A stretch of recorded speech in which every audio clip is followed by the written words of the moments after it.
성가 585장 내주는 강한 성이요.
목자 되신 나의 하나님 아버지, 지난 한 주간 저희들을 품어주시고 코로나19로부터 지켜주시니 감사합니다.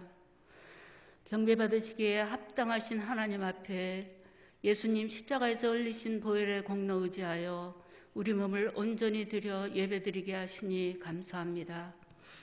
항상 기뻐하라, 쉬지 말고 기도하라, 범사에 감사하라 하신 아버지 하나님, 분주한 세상 살면서 잃어버린 것이 하나님에 대한 처음 사랑입니다. 매일매일 그날처럼 반복되는 삶 속에서 처음 사랑을 잃어버린 때문에 예배를 통해 또 삶을 살면서 감격도 없고 감사도 없고 기쁨도 없고 입술에 메마른 불평이 대신합니다. 긍휼히 여기시옵소서.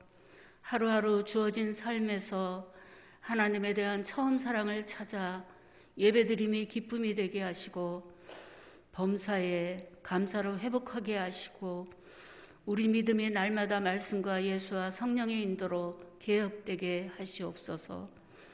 역사를 주관하시는 하나님 아버지, 이 나라를 돌보아 주시옵소서. 공평과 정의가 공의가 존재하는 자유민주주의 대한민국이 되게 하시고 나라의 미래인 교육의 100년 대계를 세워가는 나라 되게 하시고 대통령과 위정자들에게 솔로몬의 지혜를 주셔서 이 나라를 잘 섬기고 다스리게 하시옵소서. 말씀을 전하시는 권상석 목사님, 영육간 강건케 하시옵소서. 성령의 갑절의 영감을 주시옵소서.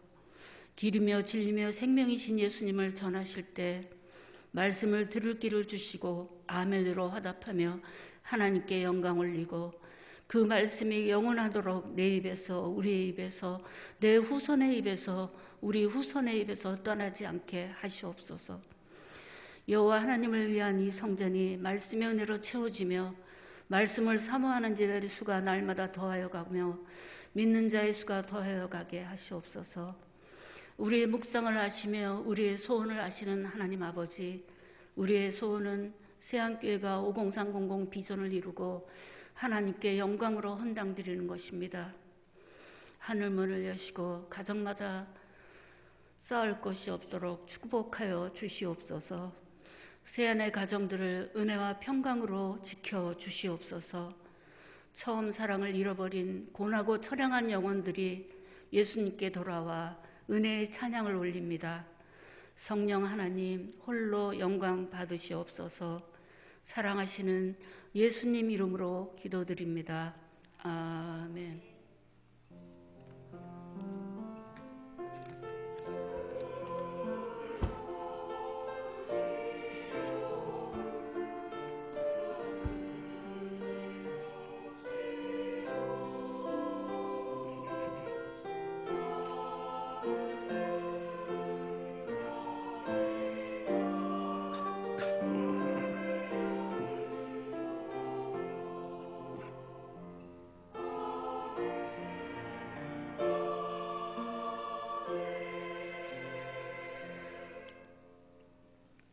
교회 소식을 말씀드리겠습니다.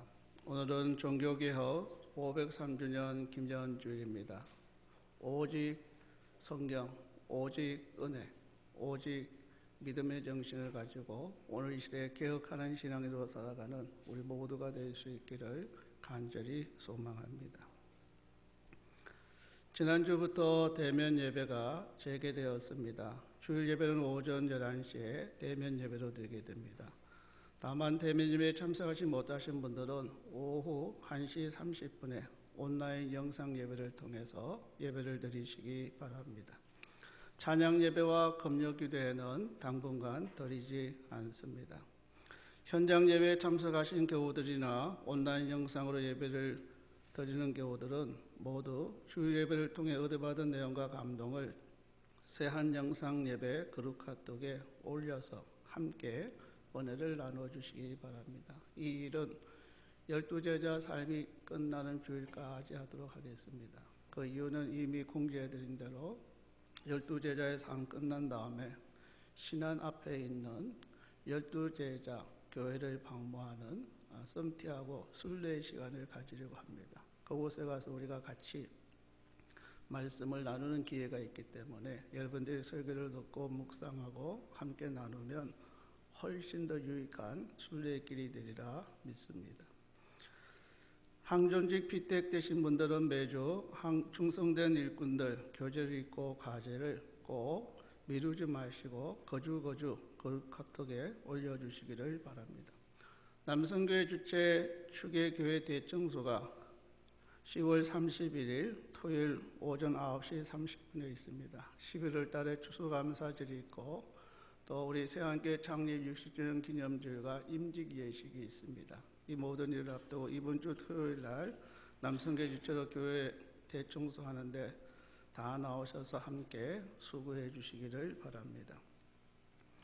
예배 후에 당회원들 모임을 목양실에서 잠시 가지도록 하겠습니다. 은퇴 장로님, 시무 장로님, 피택 장로까지 예배 끝난 후 15분 후에 모이도록 하도록 하겠습니다. 이제 우리 다 일어나셔서 50장 봉헌송 부르면서 하나님 앞에 봉헌하겠습니다.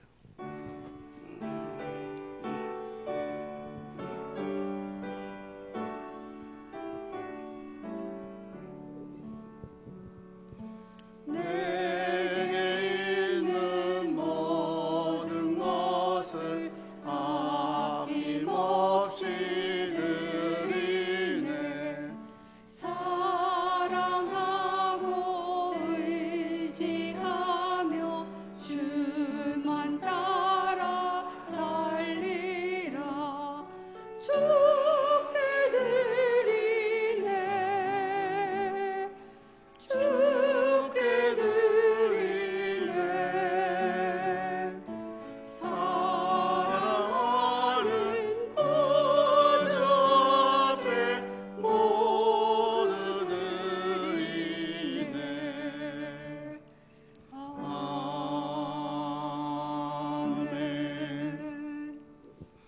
만복의 고난이 되신 하나님 아버지, 이 땅에 올 때 빈손을 왔지만 코로나19 불경기 가운데서 때를 따라 먹을 것, 입을 것, 마실 것 허락해 주심을 감사드립니다. 이 모든 것이 측량할 길 없는 놀라운 하나님의 은혜인 줄 깨닫고 오늘도 우리에게 주신 물질 가운데 일부를 거룩히 성별하여 드립니다. 주정 헌금 드립니다. 11조 헌금 드립니다. 선교 헌금, 장학 헌금, 구제 헌금, 차량 헌금, 건축 헌금, 1천 번제 헌금 드립니다. 주님 범사에 감사합니다. 범사에 감사해서 성도들이 감사 헌금 드렸습니다. 내 보물이 있는 곳에 내 마음도 있느니라 하신 주님, 우리의 마음과 함께 드린 연보를 기뻐 받아 주옵소서. 그리고 각자 형편과 처지에 따라 힘대로 때로는 힘에 지나도록 드린 손길들마다 하늘의 신령한 것과 땅에 기름진 것들로 가득가득 채워주시고 불경기 가운데서도 하나님의 이름의 영광을 위하여 성도들의 지경을 날마다 활짝 넓혀 주시옵소서. 환난 가운데 있는 교우들 수렁에서 끌어내어 굳건한 반석에 세워주시고 여러 가지 시험 가운데 있는 교우들 반드시 피할 길을 허락하여 주옵소서. 오늘도 육신의 질병으로 투병하는 환우들이 있습니다. 여호와 라파 치유의 광선을 바라셔서 모든 병에서 놓여 건강하게 하여 주옵소서. 그리고 우리의 마음의 소원을 두고 행하시는 주님, 이번 한 주간도 마음의 소원을 따라 구하고 찾고 두드릴 때 온갖 구하는 것이나 생각하는 것에 넘치도록 함께하여 주옵소서. 예수님 이름으로 기도드립니다. 아멘.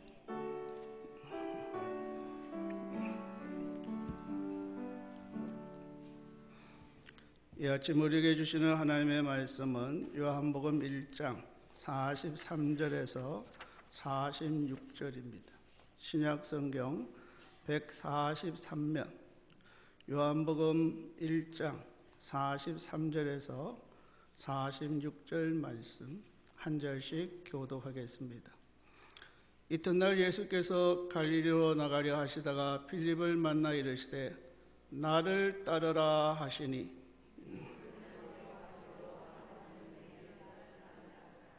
빌립이 나다나엘을 찾아 이르되 모세가 율법에 기록하였고 여러 선지자가 기록한 그 일을 우리가 만났으니 요셉의 아들 나사렛 예수니라. 나다나엘이 이르되 나사렛에서 무슨 선한 것이 날 수 있느냐? 빌립이 이르되 와서 보라 하니라. 아멘.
주일날 예배 시간에 12제자의 삶에 대해서 함께 말씀을 나누고 있습니다. 오늘 아침에는 신중한 완벽주의자 빌립에 대해서 함께 말씀을 나누고자 합니다. 예수님의 12제자는 복음서에 보면 4명씩 세 그룹으로 나누어져 기록되어 있는 것을 보게 됩니다. 예수님의 12제자 세 그룹을 두면 첫째 그룹은 베드로, 안드레, 야고보, 요한입니다. 두 번째 그룹은 빌립, 바들로메, 마태, 도마입니다. 세 번째 그룹은 야고보, 시몬, 유다, 가룟 유다입니다. 각 그룹의 선두에 언급된 제자들이 그 그룹의 지도자였던 것으로 추정됩니다. 첫 번째 그룹은 베드로가 지도자이고, 두 번째 그룹은 빌립이 지도자이고, 세 번째 그룹은 야고보가 지도자입니다. 오늘 우리가 함께 나누게 될 빌립은 두 번째 그룹에 속한 제자입니다. 그리고 두 번째 그룹에 속한 제자 중 그 이름이 맨 처음에 등장하는 것으로 보아서 두 번째 그룹 안에서 빌립이 리더의 역할을 하지 않았나 그렇게 생각되어집니다. 만약 빌립에게 별명을 붙인다면 어떤 별명을 붙일 수 있을까요? 빌립에게 가장 알맞은 별명은 신중한 완벽주의자입니다. 그래서 오늘 아침 설교 제목이 신중한 완벽주의자 빌립입니다. 신중한 완벽주의자보다 더 잘 맞는 별명이 없을 것 같습니다. 그렇습니다. 빌립은 예수님의 12제자 가운데서 정말로 신중한 완벽주의자였습니다. 신중한 완벽주의자는 사람의 어떤 기질을 가졌을까요? 신중한 완벽주의자는 대부분요 우울질 기질을 가졌어요. 아마도 빌립은 전형적인 우울질에 속하는 제자가 아니었나 생각되어집니다. 먼저 빌립이라는 이름에 대해서 한번 생각해 볼까요? 빌립이라고 하는 이름의 뜻은 말을 사랑하는 사람, 그런 뜻입니다. 같이 한번 따라 하시겠습니까? 빌립, 말을 사랑하는 사람. 말을 사랑하는 사람. 여기서 말은 우리가 하는 언어가 아니고 타고 다니는 말을 말해요. 빌립이라고 하는 이름의 뜻이 말을 사랑하는 사람이라는 뜻이에요. 이 이름이 역사 속에 대거 등장하기 시작한 때가 있었는데 바로 예수님이 이 땅에 오실 무렵이었습니다. 그 무렵에 빌립이라는 이름이 굉장히 유행했다고 합니다. 이는 당시 전 세계를 정복하던 알렉산더 대왕 때문이었습니다. 그 당시 전 세계를 정복한 알렉산더 대왕보다 더 유명한 사람은 없었습니다. 알렉산더 대왕은 그리스 문화를 전파하고 전 세계를 하나로 만든 사람입니다. 그런데 그 알렉산더 대왕의 아버지의 이름이 바로 빌립이었습니다. 알렉산더 대왕 아버지의 이름이 빌립이었습니다.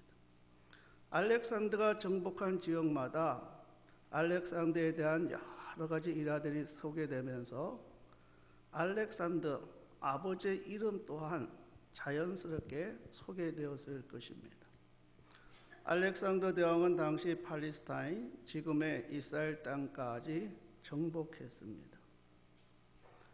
따라서 알렉산더 대왕의 직접적인 침략과 통치를 경험한 지역에 있었던 사람은 알렉산더 대왕의 아버지인 빌립도 알게 되었습니다.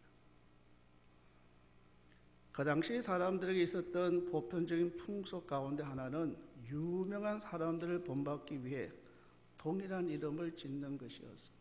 요사이도 보면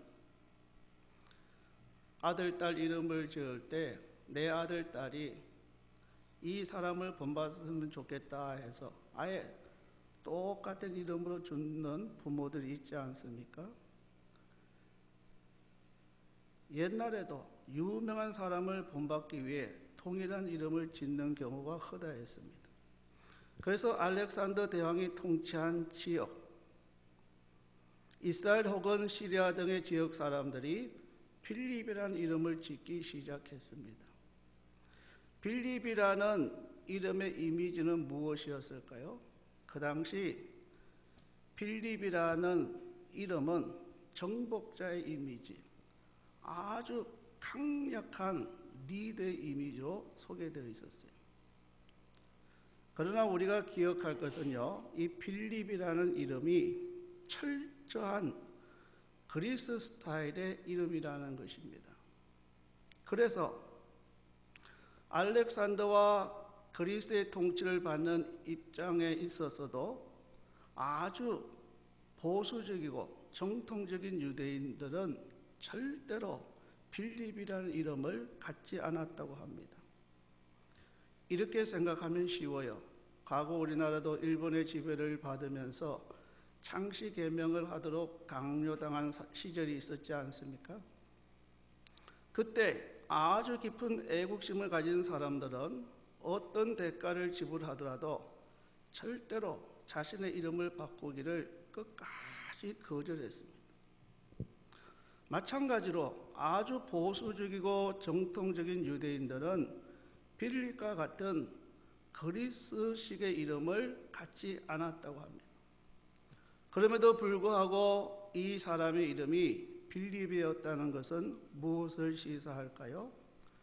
예수님의 12 제자 가운데 한 사람인 빌립은 유대인이기는 했지만은 아마도 전통적이고 보수적인 유대인은 아니었을 것입니다.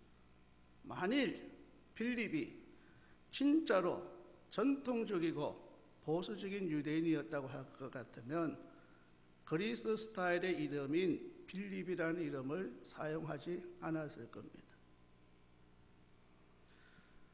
이로 볼 때 우리가 빌립의 집안의 배경을 생각할 수 있는데요. 빌립의 집안의 배경은 아주 개방적인 배경을 가졌습니다. 외부의 문화나 흐름에 잘 융화되는 상당히 개방적인 배경을 가졌다고 추측할 수 있습니다. 이와 같은 개방성이야말로 어쩌면 빌립으로 하여금 복음을 쉽게 받아들이게 만든 하나의 배경이 아니었을까 생각합니다. 그런 개방적인 환경에서 자라났기 때문에 빌립이 복음을 다른 사람들보다 쉽게 받아들일 수 있었다 하는 것. 하나님은 내가 자라나는 환경, 배경까지도 유익하게 선용하시는 것을 보게 됩니다. 그런데 지금도 철저한 유대인들은 복음을 아예 들을 생각조차 하지 않습니다. 나는 유대인인데 유대인인 내가 왜 예수를 믿어? 유대인들은 그냥 유대교로 남아야지. 이런 철저한 보수성은요, 지금도 그대로 남아있는 것을 보게 됩니다. 그래서 지금도 유대인들 가운데 예수를 믿는 사람들이 별로 없어요. 근데 놀라운 것은요, 몇 년 전부터 유대인들 가운데 회심하고 예수를 믿는 사람들이 있어요. 그래서 선교신학자들은 주님의 재림의 때가 가까웠다. 왜? 복음이 이방인에게 전파된 후에 마지막 때는 유대인에게 다시 복음이 선포되리라고 주님이 말씀하셨기 때문입니다. 그래서 어떤 선교신학자들은 지금 많은 유대인들이 회개하고 돌아오기 때문에 그것은 주님의 재림이 임박했다는 증거다. 그렇게 말하는 선교신학자들이 있습니다. 두 번째로 빌립의 회심에 대해서 함께 생각해 보도록 하겠습니다. 빌립의 회심에 대해서는 요한복음 1장 43절에 자세히 기록되어 있습니다. 요한복음 1장 43절 우리 같이 합독하실까요? 이튿날 예수께서 갈릴리로 나가려 하시다가 빌립을 만나 이르시되 나를 따르라 하시니, 빌립은 나를 따르라 라는 예수님의 말씀에 즉시 순종한 것으로 보여집니다. 빌립은 상당히 신중한 사람입니다. 어느 정도로 신중하냐? 돌다리도 두들기고 건널 정도로 완벽주의자예요. 이렇게 신중하고 완벽주의자인 빌립이 어떻게 예수님을 그렇게 쉽게 따라 나설 수 있었을까? 빌립이 예수님을 쉽게 따라 나설 수 있었던 이유를 우리는 성경에서 두 가지로 발견할 수 있습니다. 하나는 사전적인 지식입니다. 빌립에게는 사전적인 지식이 있었습니다. 빌립은 안드레와 베드로와 같은 벳세다 사람입니다. 안드레와 베드로와 빌립은 고향이 같아요. 따라서 안드레와 베드로의 형제가 먼저 예수를 믿었기 때문에 빌립은 같은 고향 사람인 베드로와 안드레를 통해서 이미 예수님에 대한 상당한 지식을 가지고 있었어요. 따라서 예수님이 빌립을 만나자마자 나를 따르라 할 때 빌립은 주저없이 예수님을 따를 수 있었습니다. 또 하나, 빌립이 그렇게 쉽게 예수님을 따라 나설 수 있었던 이유는요, 단도직입적 방식 때문이에요. 단도직입적 방식 때문에. 우리가 성경에 보면요, 예수님께서 제자들을 부르실 때 똑같은 방법으로 부르지 않은 것을 보게 되죠. 성경에 보면 예수님께서 제자들을 부르실 때 각 사람을 그 사람의 기질에 가장 적합한 방식으로 접근하고 만나주신 것을 보게 돼요. 12 제자를 부를 때 똑같은 방법으로 만나주신 적이 없어요. 제자들마다 다른 방식으로 만나주셨어요. 가령 예를 들면 다혈질적인 베드로를 만나주신 방법이 다르고요, 안드레와 요한을 만나주신 방법이 다 달라요. 그런데 오늘 본문에 보면 예수님이 빌립을 만났을 때는 어떻게 하셨습니까? 오늘 본문에 보면은 예수님이 빌립을 만났을 때는요, 단도직입적으로 나를 따르라 그렇게 말해요. 왜 예수님이 단도직입적으로 빌립에게 나를 따르라라고 말씀하셨을까요? 빌립은요, 따지기를 좋아하고 신중하게 생각하는 사람이에요. 이렇게 따지기 좋아하고 신중하게 생각하는 사람에게 만일 예수님이 단도직입적으로 나를 따라오라 그렇게 말씀하지 않았으면 빌립은요, 내가 예수님을 따라갈까 말까 평생 생각만 하다 끝났을 거예요. 그래서 예수님은 빌립에게 다가갈 때 빌립에게 가장 적합한 방식은 단도직입적 방식이라는 것을 알았어요. 그래서 예수님께서는 빌립아, 잔소리 말고 나를 따라와 그렇게 아예 강하게 단도직입적으로 말씀하신 것입니다. 그 결과 어떻게 되었어요?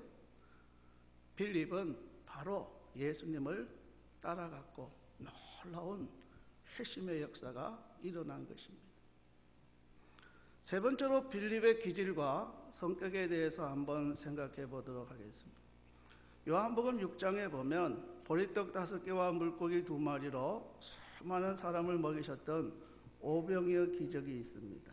이 오병이어 기적의 현장에 빌립이 등장합니다. 우리 성경 요한복음 6장 5절로 7절 같이 합독하실까요? 요한복음 6장 5절로 7절입니다.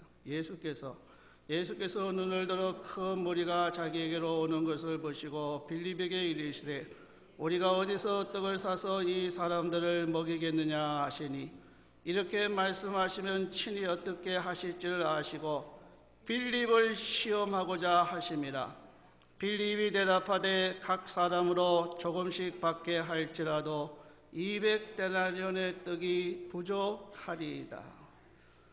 학자들마다 의견이 다르긴 하지만 많은 사람들은 오병이어 기적을 행하실 때 들판에 모여든 사람이 아마도 1만 명은 넘었을 것이라고 추정해요.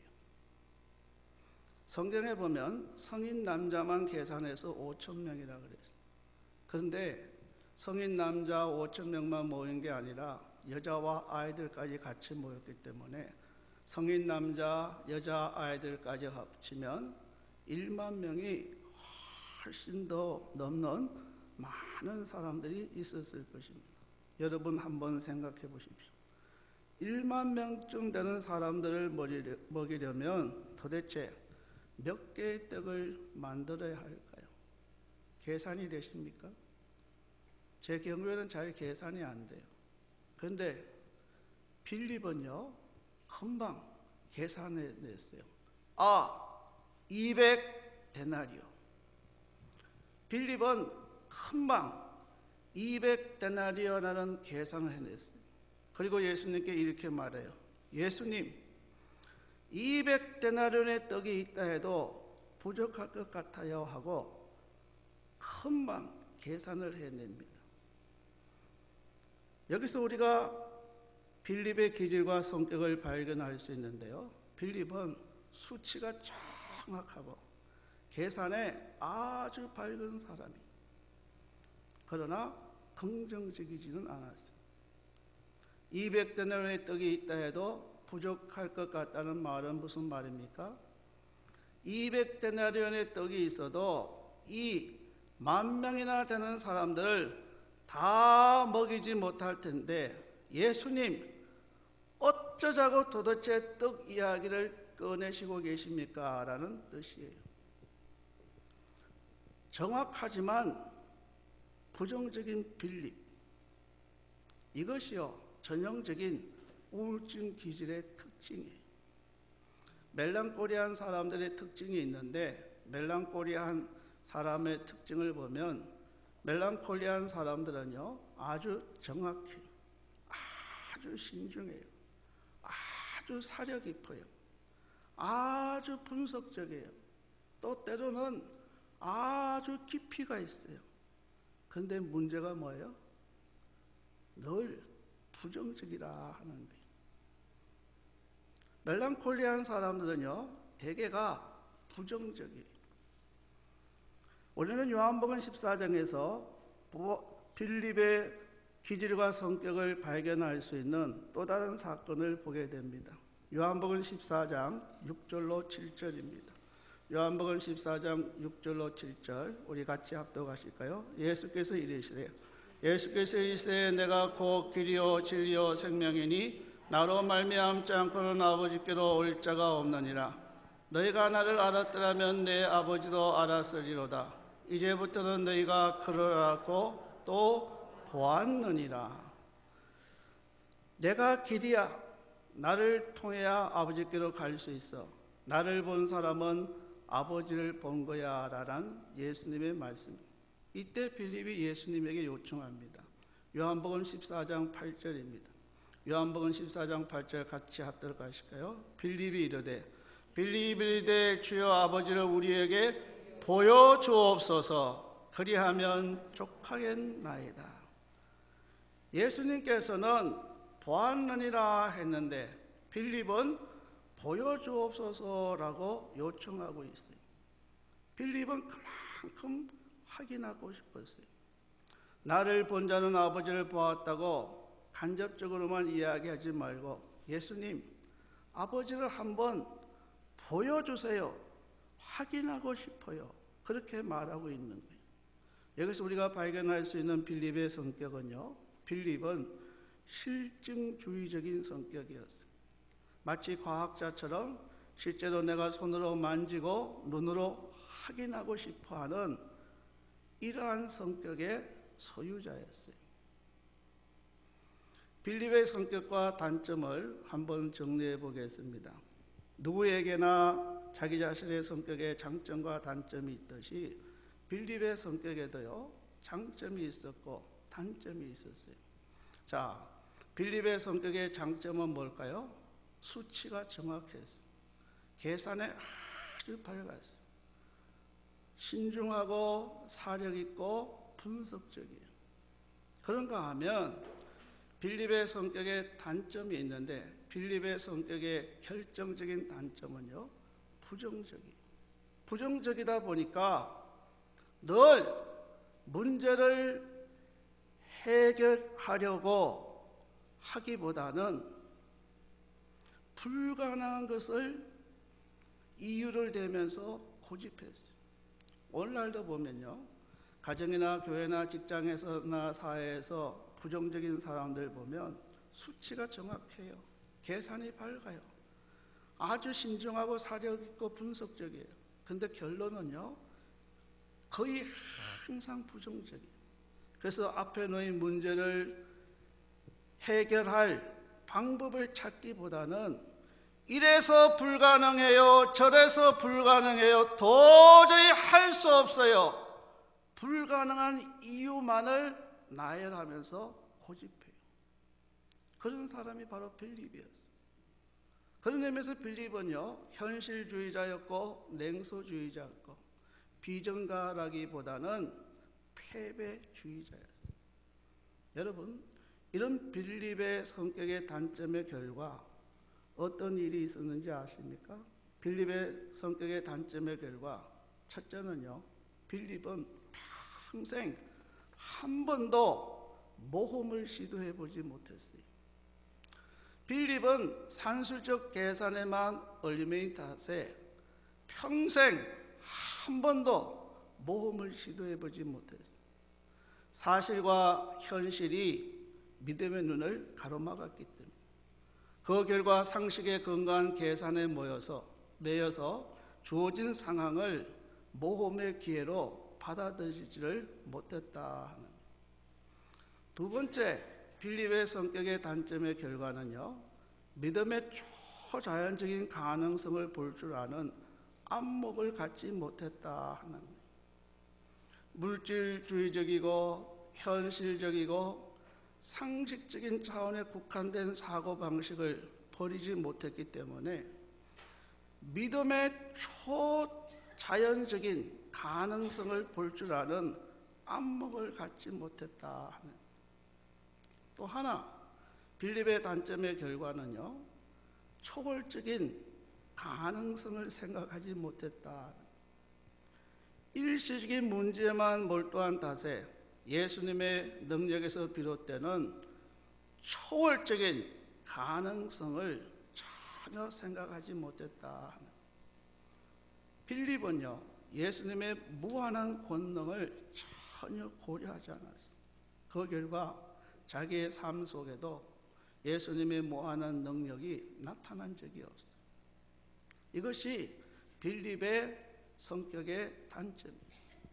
빌립의 성격의 장점과 단점이 있었듯이 저와 여러분에게도 각자의 성격과 장점과 단점이 있어요. 장점은 살리고 반드시 단점은 보완해야 돼요. 왜? 빌립처럼 단점을 보완하지 않으면 내 성격의 단점의 결과 내게 닥쳐오는 수많은 무익한 일들이 있기 때문에. 네 번째로 빌립의 사역을 한번 살펴보도록 하겠습니다. 성경에 기록된 빌립에 관한 정보가 얼마나 될까요? 마태복음, 마가복음, 누가복음에는요, 빌립을 자세히 언급하지 않고 있어요. 빌립에 관한 일화는 모두 요한복음에만 기록되어 있어요.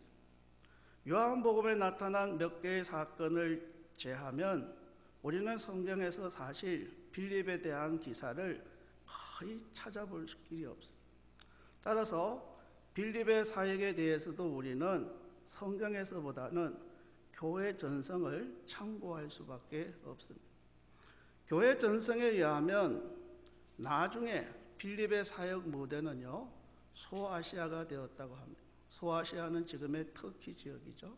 특별히 소아시아 가운데서도 라오디게아 교회와 골로새 교회를 중심으로 활동했다고 하는 기록이 교회 전성 역사에 남아 있습니다.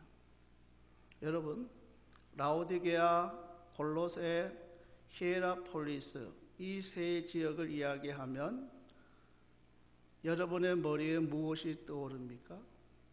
삼각형이 떠올라요. 지도를 보십시오. 지도에 라오디게아와 골로새와 히에라폴리 세 지역을 보면요, 삼각형 모양으로 위치해 있는 것을 보게 되어요. 이 세 곳은 금방 오갈 수 있는 아주 가까운 거리에 있어요. 그리고 지금 이 지역에 가면요, 그곳에 파묵갈레라는 유명한 온천 분수가 있어요. 화면에 나타난 대로 파묵갈레는요, 하얀 석회암들이 그야말로 장관을 이루고 있어요. 도시 전체가 마치 하얀 눈에 덮인 것 같은 착각을 불러일으키는 아름다운 도시. 저도 몇 년 전에 파묵갈레 성지순례에 갔을 때 관광버스 안에서 안내원이 오른쪽에 보이는 저것이 우리가 가고 있는 파묵갈레입니다 해서 눈을 들려 오른쪽을 바라보는 순간요, 저도 모르게 와 하는 환성을 들렸어요. 정말로 파묵갈레에 가보면요, 저게 석회암들인데 마치 눈에 덮인 것 같은 착각을 일으키면서 얼마나 아름다운지 황홀할 정도. 바로 이 지역에서 빌립이 열심히 복음을 전하고 활동한 것으로 전해지고 있습니다. 그러다가 나중에는 갈라디아 지방까지 진출하게 됩니다. 갈라디아도 역시 터키 안에 있는 지역입니다. 그리고 빌립의 전도를 받았던 사람들 중에서 일부는 저 멀리 프랑스 고을 지방까지 가서 복음을 전했다는 전생이 남아 있습니다. 다섯 번째로 빌립의 죽음에 대해서 살펴보도록 하겠습니다. 빌립은 갈라디아에서 전도하다가 나중에 다시 골로새, 히에라폴리스 지역으로 돌아옵니다. 돌아와서 복음을 전하다가 마침내 체포당해서 십자가를 지고 히에라폴리스 언덕에서 순교를 당하게 됩니다. 지금도 그 지역에 가면 사도 빌립 순교 교회가 서 있어요. 사도 빌립 순교 교회가 서 있는데 그 자리에서 많은 순례객들이 성터에 남아있는 그곳에 경건히 두 무릎을 꿇고 기도하면서 사도 빌립이 걸었던 빌립의 일생의 발자취를 추억하는 모습을 우리가 볼 수 있습니다. 빌립은 이렇게 복음을 전하다가 순교하면서 자신의 생애를 온전히 하나님 앞에 바쳤습니다. 이제 우리가 빌립을 통해서 그의 삶을 통해 받을 수 있는 교훈 세 가지를 한번 생각해 보도록 하겠습니다. 빌립의 삶이 우리에게 주는 교훈이 뭘까? 물론 빌립에게도 조금 전에 말씀드렸던 것처럼 약점이 있고 강점이 있었어요. 특별히 우울질이 그의 약점이었죠. 우울증을 가진 여러 가지 약점에도 불구하고 빌립이 예수님의 귀한 제자로 아름답게 순교하면서 그의 생애를 하나님 앞에 드릴 수 있었던 놀라운 비밀 세 가지가 있어요. 첫째는 좋은 믿음의 친구들을 가졌다 하는 겁니다. 좋은 믿음의 친구들을 가졌다 하는 겁니다. 빌립의 주변에는요, 항상 좋은 친구들이 있었어요. 성경은 빌립을 절대로 혼자 언급하지 않습니다. 성경에 보면 빌립은 늘 친구와 더불어 같이 있든지 같이 대화하는 모습으로 나타나요. 자, 요한복음 1장을 보십시오. 요한복음 1장 45절에 보면 예수님을 만나고 나서 빌립이 누구와 이야기를 나눕니까? 자, 요한복음 1장 45절 우리 같이 합독하실까요? 빌립이 나다나엘을 찾아 이르되 모세가 율법에 기록하였고 여러 선지자가 기록한 그 일을 우리가 만났으니 요셉의 아들 나사렛 예수니라. 나다나엘과 대화를 나누고 있습니다. 자신이 예수라는 사람을 만났는데 이런저런 이유로 그분이 메시아 같다는 내용을 가지고 나다나엘과 대화하는 모습을 볼 수 있습니다. 또 요한복음 12장 22절에 보면 헬라 사람들이 찾아왔을 때는 빌립이 누구와 함께 대화합니까? 요한복음 12장 22절 우리 같이 합독하실까요? 빌립이 안드레에게 가서 말하고 안드레와 빌립이 예수께 가서 여쭈니. 헬라 사람들이 찾아왔을 때 빌립은 안드레와 함께 대화합니다.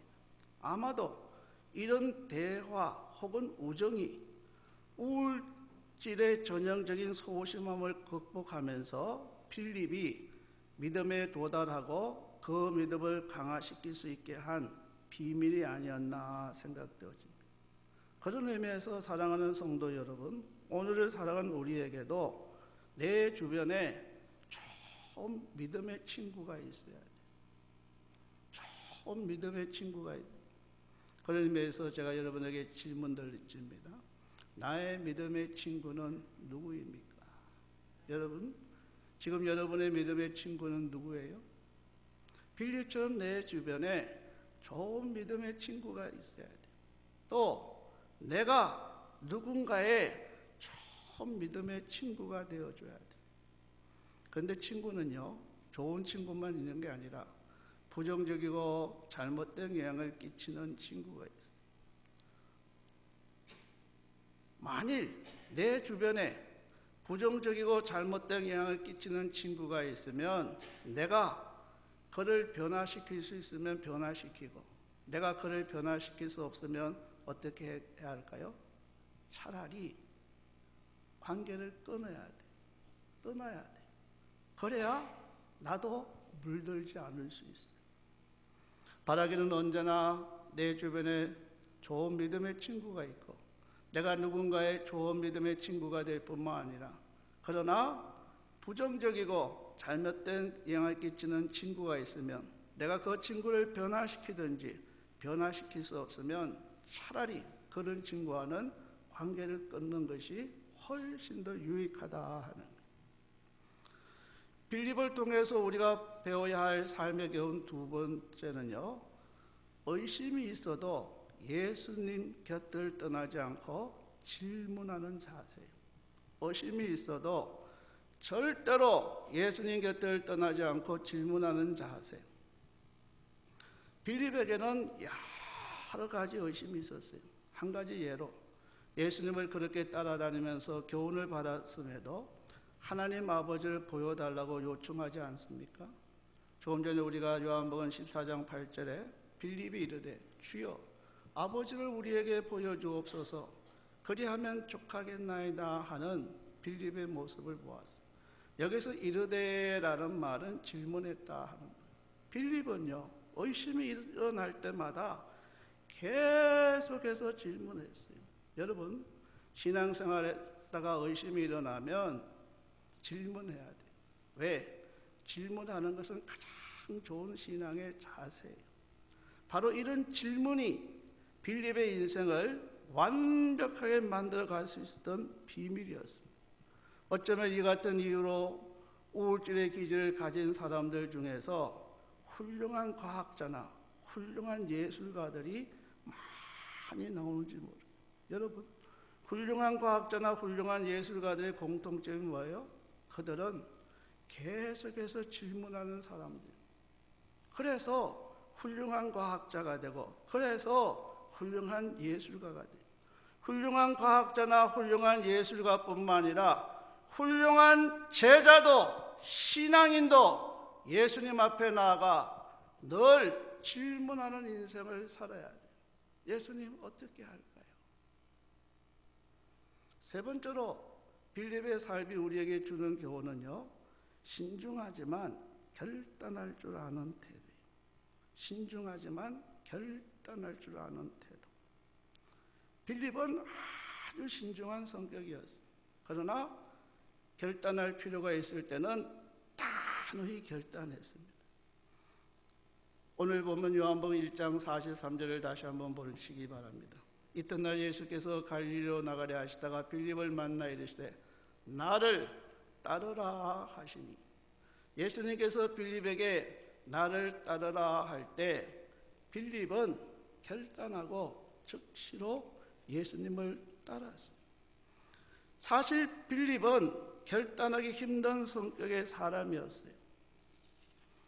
그러나 그런 자기 자신의 성격을 빙자해서 결단을 미루지 않고 결단해야 할 때는 단호하게 결단했다 하는 거예요. 사랑하는 교우 여러분, 결단에는 도전이 필요해요. 왜요? 신앙은 결국 결단이기 때문에.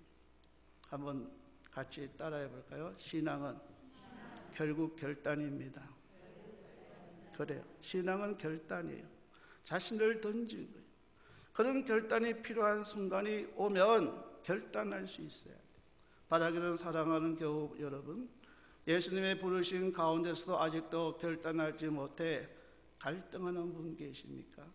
이 아침 빌립처럼 단호하게 결단하고 예수님을 따라 나서는 주님의 제자들이 다 되어줄 수 있기를 이 아침 주님의 이름으로 간절히 축원합니다. 다 일어나셔서 우리 뜻을 생각하면서 주님 다시 오실 때까지 찬양하고 기도하겠습니다.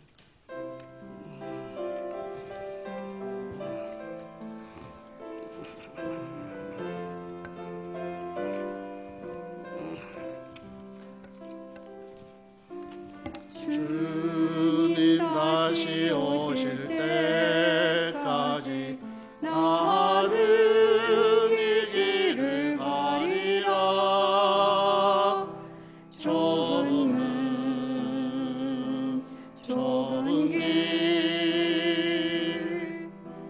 나의 십자가 지고 나의 가는 이 길 끝에서 나는 주님을 보리라.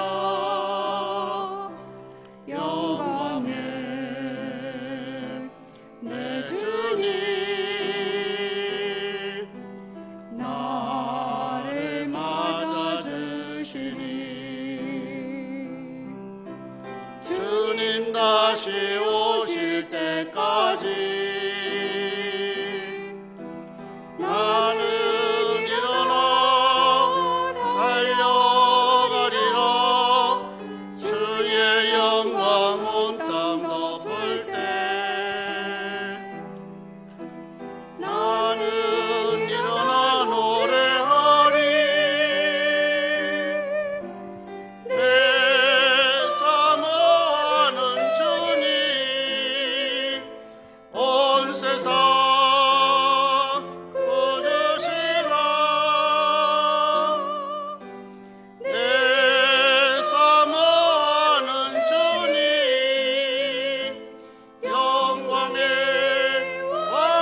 왕이시라. 주님 다시 오실 때까지 주님 다시 오실 때까지 나는 일어나 달려가리라. 나는 일어나 달려가리라. 주의 영광 온 땅 덮을 때 나는 일어나 노래하리. 내 사모하는 주님 온 세상 구주시라. 내 사모하는 주님 영광의 왕이시라. 이 시간 서신처로 주신 말씀을 붙들고 함께 기도하는 시간 갖겠습니다. 사랑하는 교우 여러분, 오늘 아침 우리는 신중한 완벽주의자 빌립에 대해서 함께 말씀을 나누었습니다. 빌립이라는 말은 말을 사랑하는 사람이라는 뜻입니다. 빌립은 그리스 스타일의 이름입니다. 빌립이 그리스 스타일의 이름을 가진 것을 볼 때 빌립은 유대인이긴 했지만 아마도 전통적이고 보수적인 유대인은 아니었던 것 같습니다. 따라서 빌립의 집안은 상당히 개방적인 집안이었습니다. 빌립이 자라난 집안의 배경이 개방적이었기 때문에 어쩌면 빌립이 복음을 쉽게 받아들인지도 모릅니다. 오 하나님, 내가 살아가고 있는 환경, 내 가정 배경까지 하나님께서 선하게 들어 사용하여 주옵소서. 여러분의 환경과 배경이 어떠할지라도 그 환경과 배경을 하나님이 선하게 사용해 달라고 이 시간 기도하시기 바랍니다. 빌립을 만났을 때 예수님이 빌립에게 나를 따르라 말씀하셨습니다. 그때 빌립은 주저하지 않고 예수님을 따라 나섰습니다.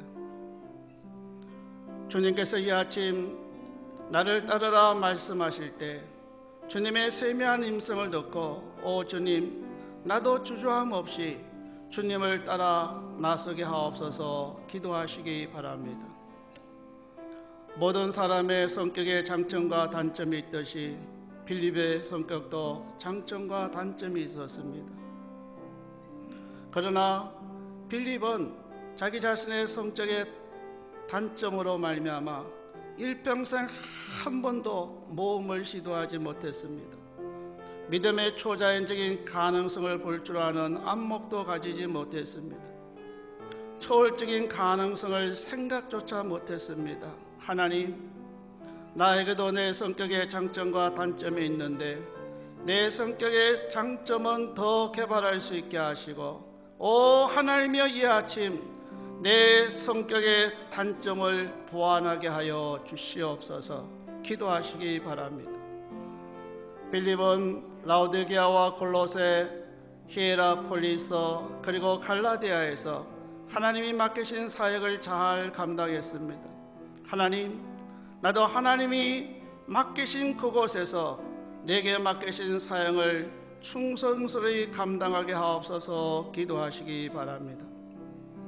빌립은 복음을 전하다가 체포되어서 히에라폴리스 언덕에서 순교를 당했습니다. 복음을 전하다가 순교하면서 자신의 생애를 하나님 앞에 바친 빌립을 오 주여 나도 본받게 하옵소서 기도하시기 바랍니다. 빌립의 삶을 통해서 우리가 배워야 할 몇 가지 교훈이 있습니다. 빌립에게는 언제나 주변에 좋은 믿음의 친구들이 있었습니다. 하나님, 내 주변에도 나다나엘과 같고 안드레와 같은 좋은 믿음의 친구를 허락해 주옵소서. 아니, 내가 내 주변의 모든 사람들에게 좋은 믿음의 친구가 되게 하옵소서. 혹 부정적이고 잘못된 영향을 끼치는 친구가 있으면 내가 그를 변화시키든지 그를 떠나든지 선택하게 해달라고 기도하시기 바랍니다. 빌립은 의심이 있어도 끝까지 예수님 곁을 떠나지 않고 질문하는 삶을 살았습니다. 주님, 예수님 어떻게 할까요? 예수님 어떻게 할까요? 나도 늘 주님께 질문하는 지혜로운 인생을 살게 해달라고 기도하시기 바랍니다. 빌립은 신중했지만 결단해야 될 때 결단했습니다. 혹 여러분 가운데 이 아침 아직도 예수님의 부르심을 받았음에도 불구하고 결단하지 못하고 방황하는 분이 있습니까? 오 주님, 나도 이 아침 빌립처럼 결단하고 주님을 따라가는 주님의 제자가 되게 해달라고 기도하시기 바랍니다. 우리 주신 말씀 붙들고 함께 소리내어 통성으로 기도하겠습니다. 오 하나님 아버지, 신중한 완벽주의자 빌립을 통해서 오늘 함께 말씀을 나누었습니다. 빌립이 유대인이었지만 전통적이고 보수적인 유대인은 아니었고 그가 자라난 집안 배경이 개방적이었기에 오히려 복음을 쉽게 받아들였던 것처럼 하나님, 오늘 나에게 주어진 환경, 배경 그 모든 것이 합력하여 선을 이루게 하여 주시옵소서.